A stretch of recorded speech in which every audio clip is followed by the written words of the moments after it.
சிறகடிக்க ஆசை சீரியல்ல அடுத்த வாரம் என்ன நடக்குது அப்படின்னு பார்த்தீங்கன்னா, நம்ம முத்து 2 ஃபேமிலியும் அதாவது வந்து பார்த்தீங்கன்னா, ரதியோட ஃபேமிலியும், தீபனோட ஃபேமிலியும் ஒண்ணா ரதியோட வீட்ல வச்சு எப்படியோ சண்டைய தீர்த்து வச்சு 2 பேருக்கும் கல்யாணம் பண்ணி வச்சரலாம் அப்படிங்கிற மாதிரி பேசி முடிச்சர்றாப்ல. இது நம்ம முத்துவோட பிளான் தான்.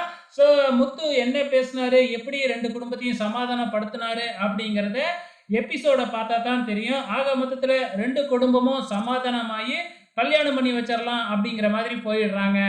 ஸோ இதெல்லாம் முடிஞ்சதுக்கப்புறம், "நீ எவ்வளோ நல்ல விதமா பேசுன தம்பி. ஆனா உன் அண்ணன் இருக்கானே, அவன் எப்படி பேசினான் தெரியுமா?" அப்படின்னு கேட்கும்போது, "என் அண்ணன் மனோஜ் இங்க வந்தானா?" அப்படின்னு கேட்கும்போது, "அவன அங்க தான் அடைச்சு வச்சிருக்கோம்." அப்படின்னு போய் பார்த்தா, மனோஜ அந்த சேர்ல கட்டி வச்சு கீழ தள்ளி விட்டுருக்காங்க. ஸோ நம்ம முத்து போய் தான் நம்ம மனோஜையே மீட்டெடுக்கிறாப்ல. ரொம்ப ஃபன்னா இருக்க போகுது அந்த எபிசோட்ஸ். வெயிட் பண்ணி பார்க்கலாம்.